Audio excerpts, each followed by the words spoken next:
कहाणी अछी चादर। 27 सालन जी ज़ुलेखा जो समूरो जिस्म सूर में पजरण लॻो। संदसि आसमान में अटकियल अखियूं ॾरा ॾेई वियूं ऐं उन्हनि जे हेठां कारा निशान पइजी विया हुअसि। संदसि अखियूं हर वक़्तु उन आस में आसमान में टंगियल हूंदियूं हुयूं त इझो को दर खुलियो ऐं मौत जो फ़रिश्तो अची खेसि हिन पल पल जे अज़ाब मां आजो करे वेंदो। 5 महीननि खां हर गुज़रंदड़ पल क़यामत मिसल थी पियो हुअसि। ज़मीन वारनि त हिन ते रहम करणु छॾे ॾिनो हो, पर आसमान वारे खे बि संदसि अहिड़ी हालत ते रहम न थे आयो ऐं संदसि मरण वारी आस बि पूरी न थी।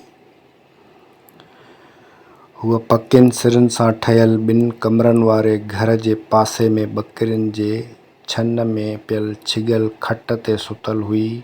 हेठिएं पासे खां खट जो वाण लड़कियो थे। पेरनि जूं खुड़ियूं वाणियल जे विथुनि मां हेठि नज़र अची रहियूं हुयूं। अणभा अण छॾायल वार चीड़ में खुतल विहाणे ते विखरियल हुआ। के ॾींहं हुआ जो ज़ुलेखा खे संदसि टिघनि कारनि रेशमी वारनि ते नाज़ हूंदो हुयो। हू जॾहिं बि आरसी अॻियां बीही उन्हनि खे संवारणु लॻंदी हुई त पंहिंजे मुंहुं ई मुश्कंदी रहंदी हुई। केतिराई भेरा संदसि सोट रज़िया हिन खे मज़ाक मज़ाक में चई ॾिनो हो त ज़ुली, ख़ुदा करे मुंहिंजा वार बि तुंहिंजे वारनि जहिड़ा थी वञनि या तुंहिंजा वार छणी वञनि। मथे ते हिकु बि वार न रही ऐं पोइ ॿई सहेलियूं हलकड़ा हलकड़ा टहिक ॾियणु लॻंदियूं हुयूं। हाणे जॾहिं संदसि वार तेज़ी सां छणी रहिया हुआ त ज़ुलेखा खे अहसासु थींदो हो ॼणु रज़िया जी उहा दुआ पूरी थींदी हुजे।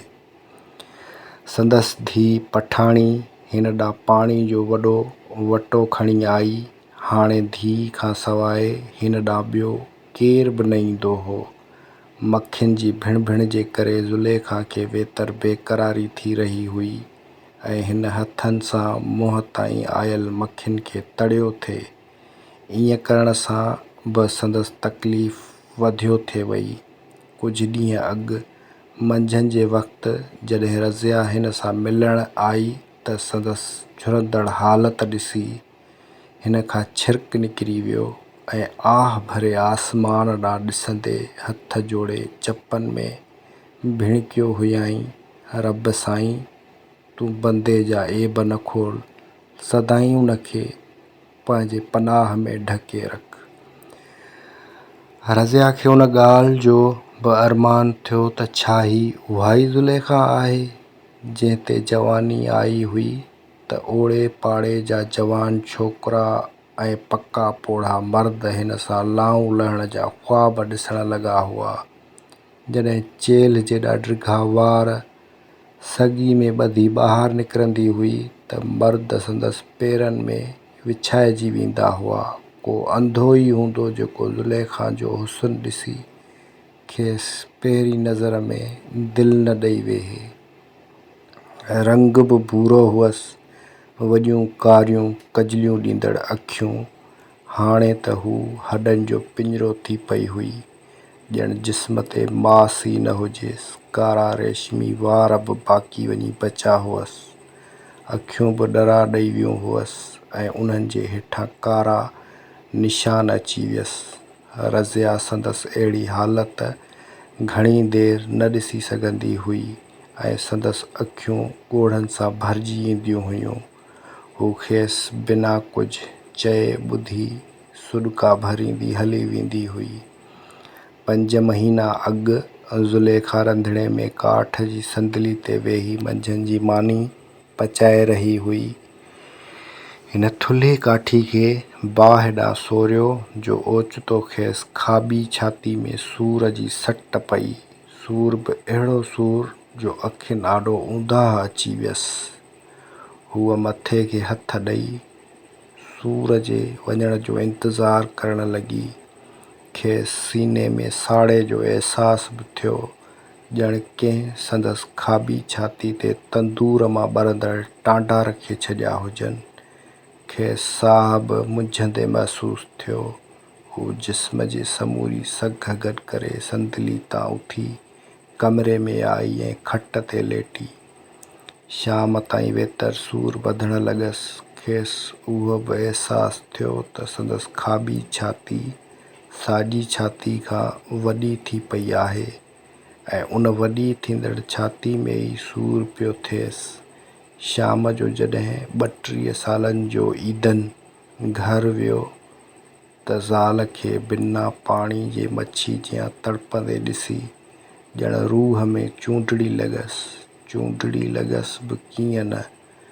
ईदन हिन सां प्यार जो परिणो जो कयो हो 11 साल अॻु जॾहिं मंझंदि महिल ज़ुलेखा मानी पचाए ॿनी खां मोटी रही हुई त धॻ ते ईदन सां अखियूं चार थी वियूं हुयसि। संदसि सुहिणो मुख ॾिसी ईदन वाइड़ो थी वियो हो ऐं उन्ही महिल दिलि संदसि पेरनि में कढी रखी हुयईं। ईदन बि को घटि कोन हो। कणकाई रंग जो वेकिरे सीने वारो डिघो हमराह सदाईं अखियुनि में सुरमो पाए घुमी वारनि खे संवारण लाइ हर वक़्तु खीसे में नंढड़ी फणी रखे मथे ते चमकंदड़ शीशनि वारी टोपी पाए ॿाहिरि निकिरी। ईदन संदसि घर वारनि खे साफ़ चई छॾियो त जेकॾहिं हू शादी कंदो त ज़ुलेखा सां ई कंदो, न त वञी वाह में टपो ॾींदो। पुट जे अहिड़े ज़िद ते संदसि माउ ज़ुलेखा वारनि ॾांहुं सङ लाइ वई ऐं संदसि शादी बि थी वई। शादी जी राति ई ज़ुलेखा पेट सां थी ऐं खेनि धीउ ॼाई। उन शाम जो ज़ाल जी हालति ॾिसी ईदन भॼंदो वञी डॉक्टर इस्माइल खे वठी आयो। ज़ुलेखा हिकु वॾी चादर वेढ़े वेही डॉक्टर इस्माइल खे ओचिते सूर बाबति ॿुधायो त हू शकजे पियो ऐं ईदन खे चयाईं हिन खे खणी जल्दी शहर वञ, ॻाल्हि ॻरी थी लॻे। सिज लथे महिल ईदन गाॾी कराए आयो ऐं ज़ुलेखा खे भर वारे शहर जी अस्पताल खणाए आयो, जिते ख़बर पई त ज़ुलेखा खे छाती जो कैंसर थी पियो आहे ऐं उन जे करे संदसि वधियल छाती कटणी पवंदी। उहो ॿुधी ईदन जे पेरनि हेठां ॼण धरती खिसकण लॻी हुई। होरियां ज़ुलेखा संदसि दिलि तां लहण लॻी। मथां वरी हर गुज़रंदड़ ॾींहं सां ज़ुलेखा जी हालति वेतर ख़राबु थींदी थे वई। हिन ज़ुलेखा खे ॿकिरियुनि जे वाड़ चुन में हिकु छिगल खट ॾेई खेसि ईअं विसारे छॾियो ॼण हू को रदीअ जो सामान हुजे।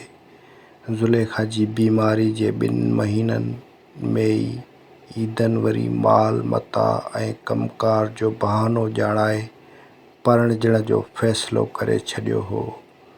पठाणी माउ जे पासे खां वेही खेसि ॿांह ॾेई मथे कयो, हिन खे वटे मां पाणी पीआरण लॻी। ज़ुलेखा 2-3 सुर्कियूं ई मस भरियूं वरी लेटी पई। पठाणी वटी मां आङिरियूं ॿोड़े माउ जे मुंहं ते पाणी जा छंडा हंया ऐं उथी वञण लॻी। ज़ुलेखा धीउ खे वींदे ॾिसी मुरकण लॻी। खेसि संदसि जवानी जा ॾींहं यादि अची विया। पठाणी बि सूंहं में माउ जियां ई हुई। साॻिया ई नेण नक्श हुअसि। जॾहिं ॼाई हुई त धीउ जो सिङ जो कजु दाई हलीमा नाड़ो वढे संदसि हवाले कंदे ॿारड़ी जी सूंहं ते मुश्कंदे चयो हो, ही त पठाणी आहे। बसि उन्ही ॾींहंनि खां हिन ते नालो ई पठाणी पइजी वियो। पठाणी वञी 11 सालनि जी थी। 3 महीना अॻु राति जो पधर ते सुतल हुई जो खेसि आलाण महसूस थी ऐं छिरिक भरे उथी। जॾहिं हिन खे जिस्म मां हरू भरू रतु निकिरण जो अहसासु थियो त हू रड़ियूं करण लॻी। खेसि उहो ड्रिॼ थियो त माउ वारी बीमारी हिन में बि अची वई आहे। पर पोइ रज़िया खेसि सम्झायो त हिन हाणे जवानी जूं बहारूं ॾिसण शुरू कयूं आहिनि। जॾहिं ईदन खे उन ॻाल्हि जी ख़बर पई त हिन काके वलण वारनि सां ॾेती लेती जी ॻाल्हि कई, पर उहो शर्त रखियईं त नंगर अञा कुझु वक़्तु हिते रहे।